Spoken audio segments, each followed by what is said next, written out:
السلام علیکم ورحمۃ اللہ وبرکاتہ۔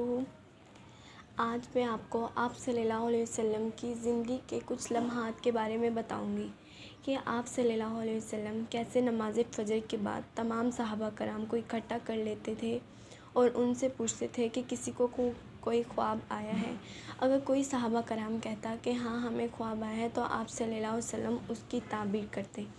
ایک دفعہ ایسے ہی تمام صحابہ کرام اور آپ صلی اللہ علیہ وآلہ وسلم بیٹھے ہوئے تھے اور آپ صلی اللہ علیہ وسلم نے صحابہ کرام سے پوچھا کہ کسی کو کوئی خواب آیا ہے، تو صحابہ کرام نے کہا ہمیں کوئی خواب نہیں آیا۔ تو آپ صلی اللہ علیہ وسلم نے کہا میں نے خواب دیکھا ہے۔ تو آپ صلی اللہ علیہ وسلم اپنا خواب بتانے لگے کہ دو شخص میرے پاس آئے، میرا ہاتھ پکڑ کر مجھے زمین مقدس کی طرف لے گئے اور مجھے دکھانے لگے۔ میں نے وہاں دیکھا کہ ایک شخص بیٹھا ہوا ہے اور دوسرا شخص کھڑا ہوا ہے۔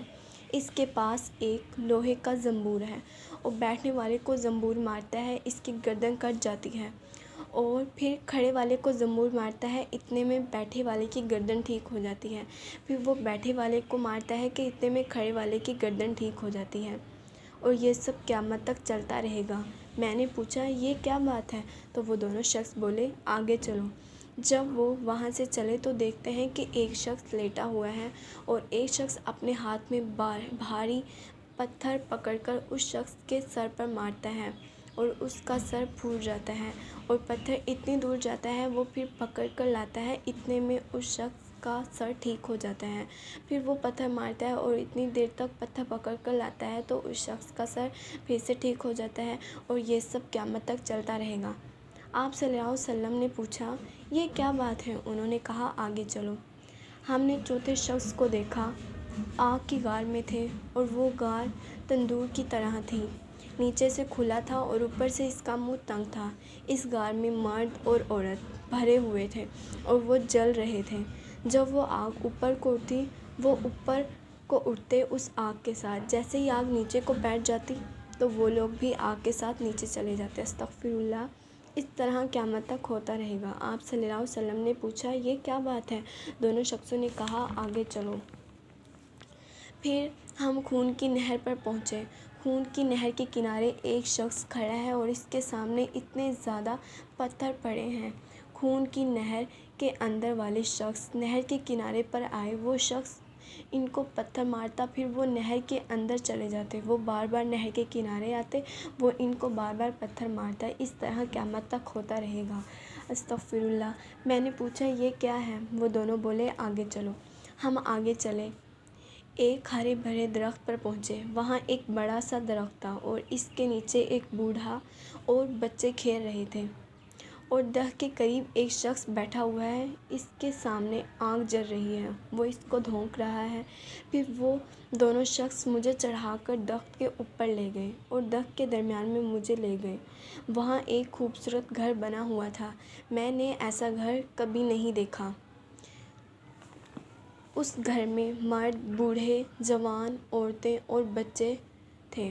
پھر گھر سے باہر لا کر مجھے درخت کے اوپر لے گئے۔ جب میں اوپر گیا وہاں نیچے سے بھی زیادہ خوبصورت گھر تھا۔ اس گھر میں بوڑھے اور جوان تھے۔ پھر میں نے ان دونوں شخصوں سے پوچھا تم دونوں نے مجھے پوری رات پھرایا ہے، اب بتاؤ یہ کیا اسرار تھے؟ انہوں نے کہا جو شخص تم نے دیکھے جس کی گردن زنبور سے کاٹ دی جاتی، وہ لوگ جھوٹے تھے اور جھوٹی باتیں کہا کرتے تھے، پھر وہ باتیں تمام جہاں میں مشہور ہو جاتی تھیں۔ ان کے ساتھ قیامت تک یہی کرتے رہیں گے۔ اور جس کا سر پھوڑتے ہوئے آپ نے دیکھا، وہ دو شخص وہ ہیں، اللہ تعالیٰ ان کو قرآن علم دیا۔ رات کو یہ دونوں غافل ہو کر سویا کرتے اور دن میں بھی اس پر عمل نہ کرتے تھے، قیامت تک ان کے ساتھ یہی ہوتا رہے گا۔ استغفر اللہ۔ اور جن کو تم نے آگ کی غار میں جلتے دیکھا وہ زنا کرنے والے لوگ ہیں اور ان کے ساتھ قیامت تک یہی ہوتا رہے گا۔ اور جن لوگوں کو آپ نے خون کی نہر میں دیکھا وہ سود کھانے والے لوگ تھے اور ان کے ساتھ قیامت تک یوں ہی ہوتا رہے گا۔ استغفر اللہ۔ اور جو آپ نے درخت کے نیچے دیکھا کہ ایک بوڑھا تھا، وہ ابراہیم علیہ السلام ہیں، اور جو ان کے ارد گرد بچے کھیل رہے تھے وہ بچے نابالغ اولاد تھے، اور جو شخص